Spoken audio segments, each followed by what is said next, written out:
Sweet. Round one, favorite speaker. Natalie, we're ready for you. Okay. We affirm the resolve. This House regrets the dominance of the fossil fuel economy. Today, we will define all key terms, discuss the damages of the fossil fuel economy on our environment, and the economic impacts if fossil fuels continue to dominate.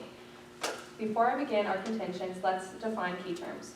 The definition of regret is to feel sorry, disappointed, or distraught about something that happened in the past. According to the Cambridge Dictionary, dominance is when one has more power, influence, or success than others. According to energy.gov, fossil fuels are fossil energy sources, including oil, coal, and natural gas that are non-renewable resources formed when prehistoric plants and animals died and were gradually buried by layers of rock. I will also define crisis, which is a time of intense difficulty, trouble, or danger. Lastly, climate, which is a long-term average of weather. One exceptionally cold or warm season means little regarding the overall climate. It is when those seasons become more and more frequent that we start to recognize it as a change in climate. Now we'll start our contentions. Contention 1, the dominance of the fossil fuel economy has led to the global warming and climate change, causing great harm to our environment. Global warming is the gradual heating of the Earth's surface, ocean, and atmosphere caused by human activity, primarily the burning of fossil fuels that pump carbon dioxide, methane, and other greenhouse gases into the atmosphere. Because of global warming, scientists project that extreme weather events will only continue to get more intense and frequent. The 2022 IPCC report states, increased heat waves, droughts, and floods are already exceeding plant and animal tolerance thresholds, driving mass mortalities in species such as trees and corals. These weather extremes are occurring simultaneously, causing cascading impacts that are increasingly difficult to manage. They have exposed millions of people to acute food and water insecurity. North Carolina State University also notes that carbon dioxide is affecting plant growth. Though CO2 can increase the growth of plants, the plants may become less nutritious. This loss of food security may in turn create havoc in international food markets and could spark famines, food riots, political instability, and civil unrest worldwide. Considering extreme weather events are already being reported at exceeding rates, immediate action is now necessary to compensate for the delayed response to climate change and the development of renewable infrastructures. Food scarcity, water insecurity, and changes in nutrition of our food are current implications of global warming. This reemphasizes our stance. We regret the dominance of the fossil fuel economy because we did not adapt to renewable resources quick enough to prevent any damages to the environment. Contention 2. Moving away from fossil fuels as the dominant source of energy will benefit us economically. In 2020, the G20 countries committed $233 billion to activities that supported fossil fuel production and consumption compared to $146 billion to renewable energy. The UN reports that more than half of the renewable capacity in 2019 achieved lower electricity costs than coal. Additionally, new solar and wind projects are undercutting the cheapest coal-fired plants. A green transition includes a shift to renewable energy with the manufacturing of electric vehicles and construction of energy-efficient buildings, would create 24 million jobs by 2030. Sustainable agriculture and strong production could generate over $2 trillion per year of economic benefits, creating millions of jobs and improving food security while delivering over a third of the climate change solution. By lessening the dominance of fossil fuels and relocating funds for renewable energy companies can create a business model that is sustainable for them and the environment. The creation of sustainable infrastructure lessens the dominance of fossil fuels and creates new jobs and lower costs for consumers. Both of these show benefits of moving away from the dominance of fossil fuels. Our last contention is that a reliance on fossil fuels creates an unhealthy living environment. According to NYU School of Law, the public health consequences of extracting, processing, and burning coal includes respiratory illness, cancer, cardiovascular disease, kidney disease, poor birth outcomes, poor quality of life, mental health problems, and death. Not to mention the deaths caused by other fossil fuels. The Center for Biological Diversity reports that pipelines have caused 8,000 incidents that caused more than 500 deaths, over 2,300 injuries, and nearly $7 billion in damages since 1986. Not only are pipelines clearly hazardous to employees, but also surrounding human and wildlife. These, along with the reasons previously mentioned, support our team's resolution that we regret the dominance of the fossil fuel economy and urge a pro-ballot in today's debate.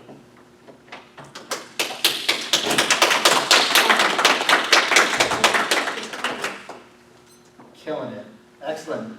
So, ready for the clap back? Ned, you ready? Am I going as the negative side as my introduction? We're ready for the negative opening speech? Yes, okay. Yes, of course. My name's Kenley. Just to Yeah. start. Oh, actually, 1 second. Your judge is not ready because he's bad at his job. Let's see what we want. And sweet. So we're ready for the negative case. I'm so sorry. What was your name? Kenley. Kinley. Okay. Give me like 15 seconds You and are all then we will good. start.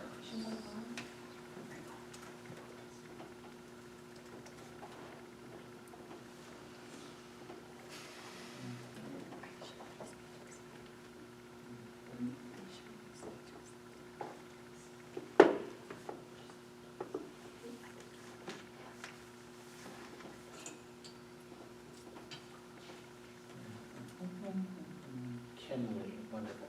Let me just find you now. And your last name is Colson. Yes. Cool, cool. Sorry, big class. Okay, I'm ready for you. Okay. For 5 minutes. This House does not regret the dominance of the fossil fuel economy. Why? For various different reasons. Let's begin with reason number 1. Not all fossil fuels are severely damaging to the environment. For example, take natural gas. Sure, other options such as hydropower, solar power, and geothermal energy may be the more environmentally friendly options. However, with the rate in which we have seen technology developing, we can still utilize fossil fuels and become more environmentally friendly. Technology now is even allowing for easier extraction of these resources and less pollution overall. Let's talk about chemical looping, for example. This technology uses metal oxide particles in high-pressure reactors to burn fossil fuels and biomass without the presence of oxygen in the air.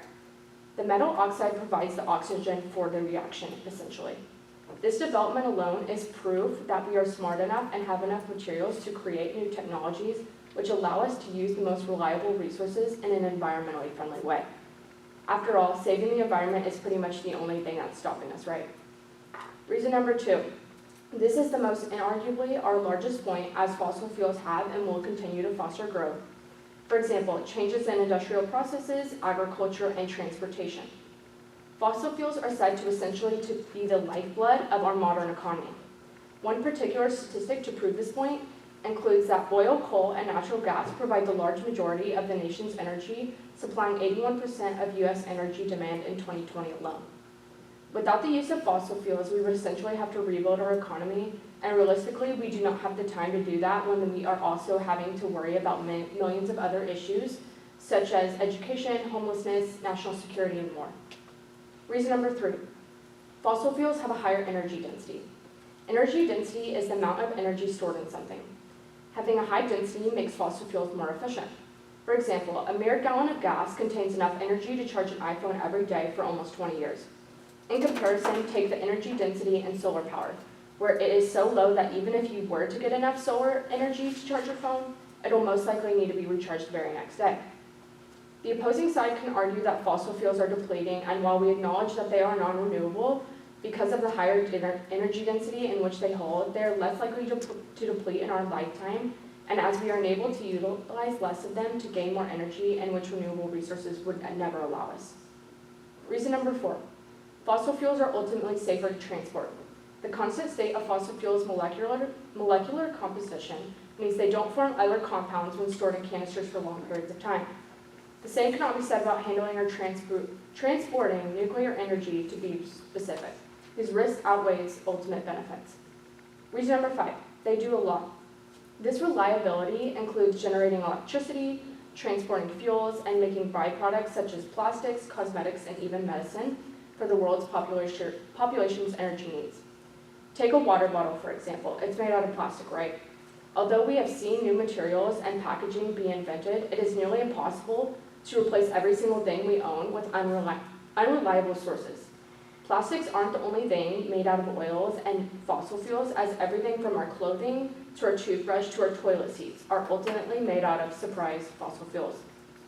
Another thing I would like to point out is that even heart valves are made out of petroleum, and as a sister of a 10-year-old who has a condition known as aortic stenosis, I am grateful for fossil fuels that were able to save her life, whether or not that they are good for the environment or not.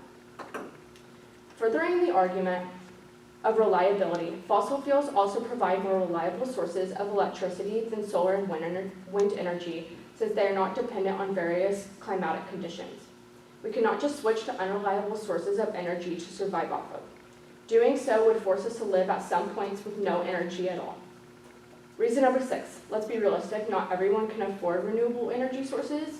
According to Energy Central, it is even said that solar power, geothermal, and wind power infrastructure requires users to pay upfront energy costs equivalent to 10 years worth of power. I'll let you put that into perspective how expensive that is. In conclusion, we are not necessarily knocking the idea of incorporating renewable resources more. However, we are explaining that because of updated technology and all of the benefits that we do acquire from fossil fuels, we do not feel as we regret the dominance that it has had on our economy. We have grown in various different ways that renewable resources simply would not have allowed us to, and that is just the hard truth. We understand the negative environmental effects, but we as individuals and as a world must be selfish in providing for ourselves. Excellent. Oh, we didn't clap for you. Good job. Thank you. Okay. Kinley and Natalie, it's time for your crossfire for 2 minutes, unless either side likes some prep time before the question period. I'm fine. Natalie, are you okay? Yeah. Okay, Sorry. cool. 2 minutes. The first side that speaks usually asks the first question, unless you would Okay. like Kinley to go first. Go first.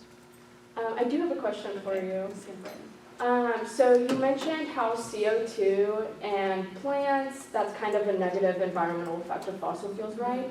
But even with the technology that is advancing, do you think that it's possible to use that technology instead of renewable resources to use something that's more reliable and decrease that carbon dioxide, because that is what does affect the environment negatively? To use that technology instead of the renewable resources? Does that make sense? Do you think that's possible? To develop technology that'll lower Yes. CO2 in plants. I don't know if that's possible, but if we already have the technology to just avoid that completely and all the other negative impacts it has, then I think we should just do that. Instead So of putting you're saying the resources technology- into developing something that would take CO2 out of plants, then yes, why can't we but just let them be natural? the technology is created so that way, that's kind of what chemical looping is. And I'm going to be honest, I just found out about this, researching this. I didn't know what this was before. But that is something that is a technology to extract those fossil fuels, but at the same time not affect the plants or emit carbon dioxide. Do you get what I'm saying? So I'm saying How would chemical looping not affect plants? it is, so it has, let me go back to the evidence. So it has what is called,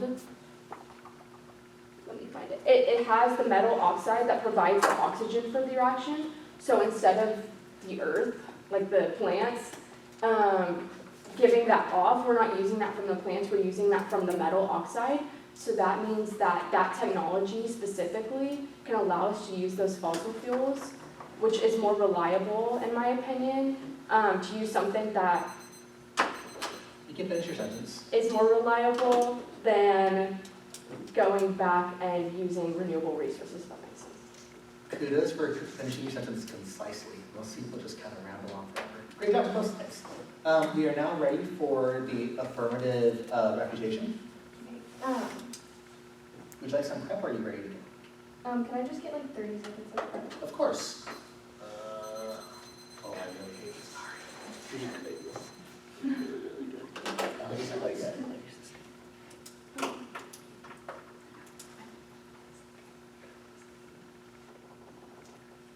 We get prep time too. Do we get prep time too? If they have prep time? Oh, okay. No.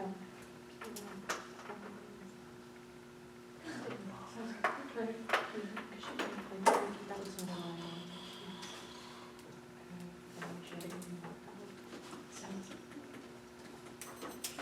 That was 30 seconds. And just to, I'm saying the exact same thing I said. You're fine. Are you ready to do a little more time? Yes, I am ready. Cool. And what's your name? My name is Emily. Emily. Browning. Thank you so much. Just give me 1 second.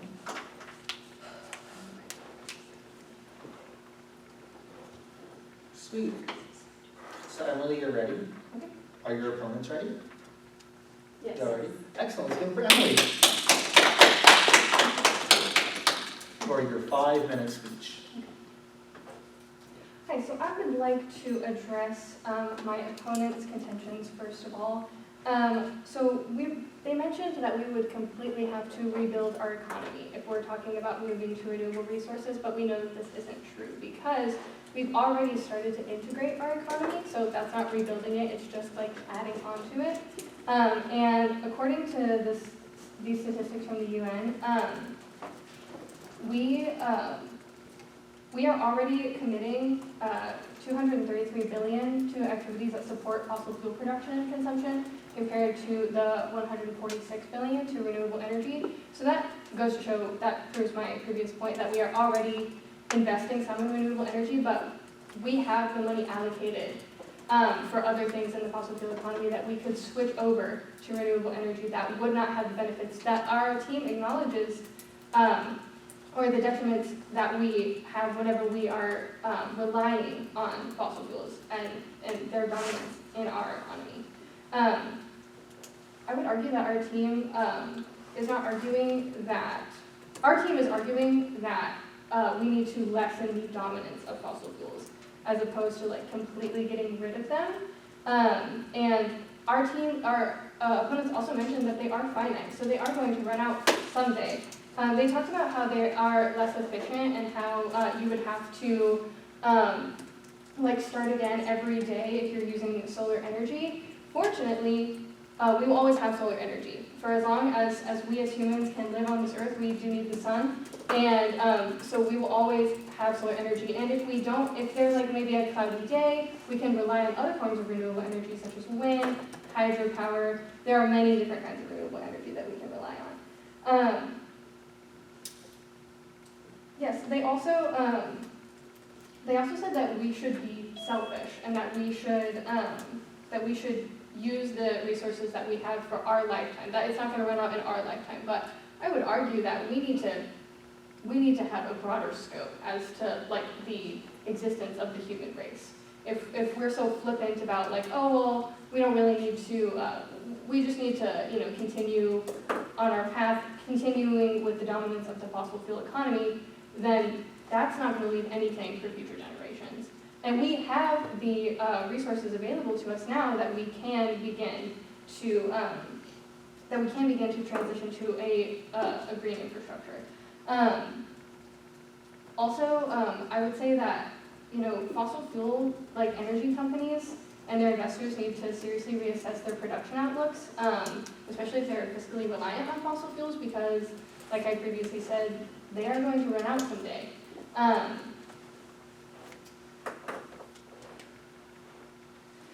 me see what else here.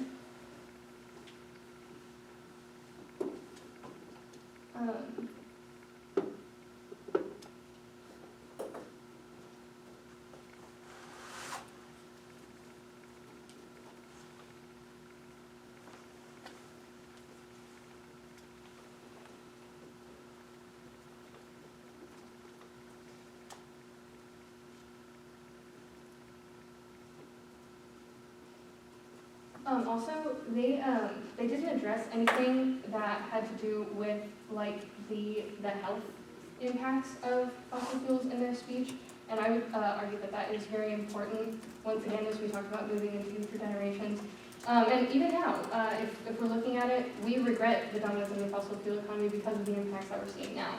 But we talked about how there have been nearly 8,000 incidents involving fossil fuels.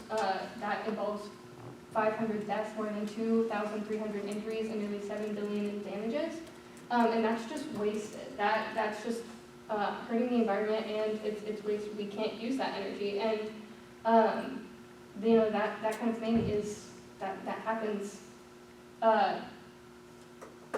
There has been an average of 76,000 barrels per year or more than 3 million gallons of oil spilled, and that's equivalent to 200 barrels every day. And once again, that's energy that we can't get back because there's no way that we in our lifetime could possibly replenish these fossil fuels because of the way that because of the nature of fossil fuels.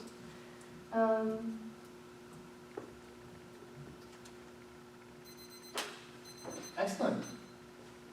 Cool. Everyone's doing great. Negative rebuttals, are you ready? Or do you need some prep time?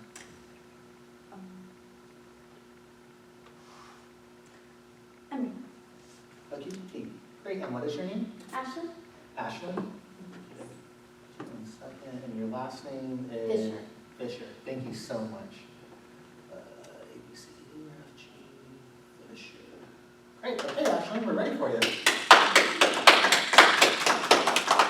With your 5-minute rebuttal.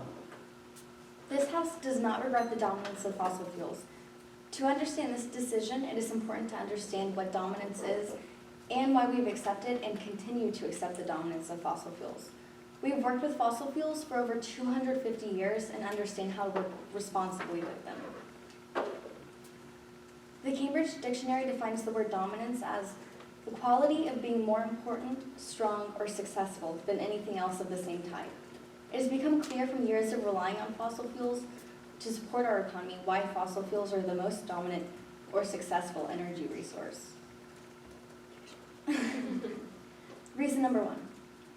Fossil fuels are responsible for providing power to everything from the cars we drive to the electricity we use in our homes. They include coal, oil, and gas. Fossil fuels supply 81% of the energy in the United States. This means that there is an urgent need to have enough resources to power all of the things we use in our everyday lives. Fossil fuels are available in abundance all over the world. There is a very unlikely chance that fossil fuels will deplete in the future. Nothing else would be able to support and provide the amount of energy we need, including non-renewable resources. Fossil fuels generate huge amounts of stable energy. Reason number 2. Fossil fuels are cheap to use. Because there's so much that requires energy, it is important to be able to afford the amount of energy we need. Fossil fuels are the most reliable and affordable source of energy in the world. If we tried to switch over to a different source of energy, the cost would increase dramatically. This would mean higher utility bills and even more expensive transportation. We cook with gas, heat up our homes with gas. Energy provides the air conditioning in our homes. The world would simply not be able to function with an increase in cost needed to use a different energy source. Unemployment and homelessness would be at an all-time high. Reason number 3. Fossil fuels provide economic benefits. Many countries rely on fossil fuels, meaning that there are many industries powered by fossil fuels. Therefore, there are many jobs supported by the use of fossil fuels. Although we could potentially cut out fossil fuels and find different non-renewable sources to rely on, however inefficient that option is, the jobs would be lost due to this decision would never fully come back. The time and effort needed to create new jobs would never be able to make up for the amount of jobs provided by the use of fossil fuels. Reason number 5. Although a very important argument against fossil fuels is that we need to minimize our impact on the environment and provide a safer world for us to live in, I argue that fossil fuels do provide a safe environment for us. If we did live off of pure nature to support our lives, we would be very unhealthy and most likely without jobs, places to live, and food. Fossil fuels provide useful resources that are detrimental to our safety and health. Modern power plants eliminate air pollution. Modern fossil fuel-powered water purification systems eliminate the germs found in natural water. Air conditioning and heat provide safety from inclement weather. High-powered machines are responsible for cleaning the food we eat and the water we drink. And these benefits are only provided for us by the use of fossil fuels. Without practical energy, the world would not safely and reliably function.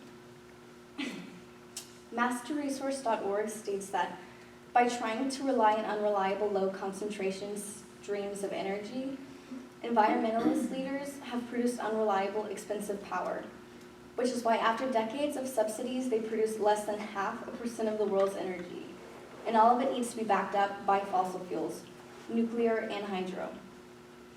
According to research from the same site, fossil fuels have fueled the unprecedented industrial progress that has doubled the human life expectancy and produced the cleanest, healthiest human environment in history.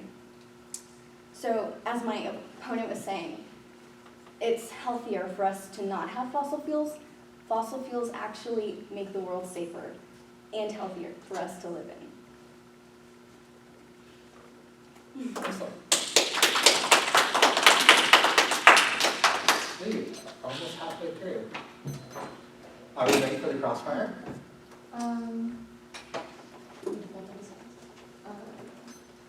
Yes. That's a yes? Are you ready? Yes. Let's do it, 2 minutes. Okay. Okay, do your next question. Yes, please. How long do you think fossil fuels will last? They definitely will not deplete within our lifetime. What about future generations then? What are they going to do? If we started to use non-renewable resources, they wouldn't affect us in a safe and efficient way, except for in the future. So right now, we need something to rely on. So do you think potentially if we could reallocate some of the funds that we're currently allocating for fossil fuels to renewable resources, that we could maybe set them up for that for the future when we don't have fossil fuels?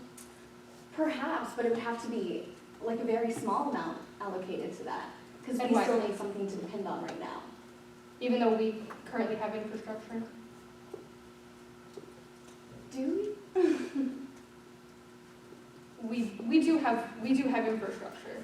Like we do have So when do infrastructure you that's think- that's dominated by fossil we? fuels. So when do you think it would be beneficial for us? I would say now. I think we should have moved sooner. That's part of our regret.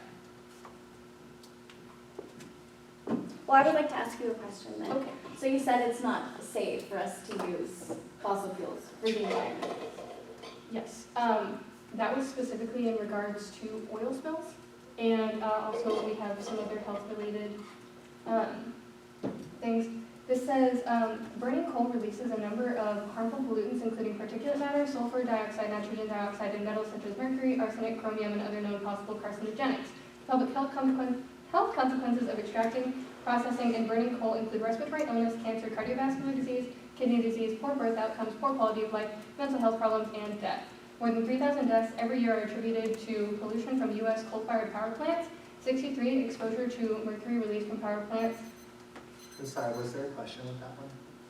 I was just answering their question. For sure. Then we're ready to move on to the next speech, which is the affirmative summary. Are you ready to go? Or do you have time? Do you just want me to run your prep time? Yeah. We have 1 minute and 30 remaining, so I'll just give you 30-second intervals, okay? Okay. Yes. As soon as like I speak and then we do the grand crossfire, we delete right? No, we still have the same, like the conclusion. Oh, that's your partner. Yeah. Okay. And then we leave? And then And then we have we to, can talk about we still have to. No, it takes them a while to Okay. Just be quiet while they're prepping, and then I'll answer your question when you're prepping, okay? Or you can answer me afterwards. How much time do we have? Give these 30 seconds. Okay. So you have 1 minute left. Can we cut it there? Cool. So, Yeah, it's okay. I can answer your question now, though. So I don't actually know like what else you'll have to do besides this particular debate. I'm not sure if you'll require to watch the next one or not. But if you are not, just complete your relevant assignments, and then you're good to go. You're not required to stay any longer. Sweet. So now, Jane, I am ready for your affirmative summary. Let me see. Your last name's Kelly. Yeah? Yes. It's great that you're right in front of me. Makes it a lot easier. No. Okay, let's get it for Jane. We're already halfway through, folks. We're speeding by. Give me 1 sec to start my timer real fast. That's Sure. No, I'm kidding. Yes. Okay. All right. Just 1 second.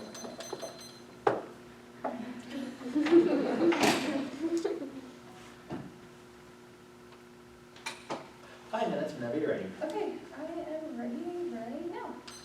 So you talked about jobs and how we will actually lose a lot of jobs within switching to green energy, and actually that's not true, because a green transition, including a shift to renewable energy, the manufacturing of electric vehicles and construction of energy-efficient buildings will actually create 24 million jobs by 2030. Another thing you commented was that you said fossil fuels were beneficial in the healthiest form. of energy, and I want to just quickly point out some fast health issues I did on a quick Google search. From Arcadia.com, fossil fuel emissions produce asthma, pneumonia, bronchitis, heart attack, heart disease, cancer, and organ damage with what is released. You also talked about working for fossil fuels for over 250 years, as Ashton stated, and that's actually exactly why we regard the dominance of fossil fuels, because as I will get into later, look at what it's done to our economy morally and economically, especially with pipelines. You also talked about fossil fuels being cheap and easy to use, but actually during the beginning of the Industrial Revolution, there was a strong correlation between economic growth and burning fossil fuels. At the time, it was one of the only energy sources available, and it was cheap. But as more third world countries enter their own industrial revolution, they still have this preconceived notion that economic growth shall raise the fastest if they invest in fossil fuels. However, thanks to the availability of other renewable sources of production that are rapidly decreasing in cost of production, renewable resources actually give the highest GDP increase to cost, according to reform.org, making it more economically and financially sound. Now, you also talked about fossil fuels being safe in the water purification systems. So let's talk about pipelines. What is an oil spill? An oil spill can be defined as the release of liquid petroleum hydrocarbons into the environment. According to NOAA.gov, oil spills that happen in rivers, basins, in the ocean most often are caused by tanks, barges, pipelines, refineries, drilling rigs, and storage facilities, with pipelines sitting as the #1 offender for spills. So let's look at the environmental impacts that oil spills create. Oil destroys the insulating ability of fur-bearing mammals such as sea otters. It also destroys the water-repelling abilities of a bird's feather, exposing them to the harsh elements. Many birds and animals also swallow oil that are exposed to them and are poisoned when they try to clean themselves or when eating oil prey. Fish and shellfish can also digest oil, which can cause changes in reproduction, growth rates, and even death. Important species such as oyster, shrimp, maui-maui, grouper, swordfish, and tuna can suffer population declines or become too contaminated to be safely caught and eaten, which impacts the food chain, all according to ScienceDirect.com, by the way. Now let's take a look at how much oil is spilled into the ocean every year. According to U.S. Energy, 1.3 million gallons, or 4.9 million liters of petroleum are spilled into U.S. waters by vessel and pipelines in a typical year.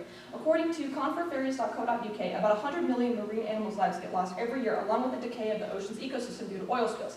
So now that we've covered on oil spills, let's talk about pipelines through running indigenous land.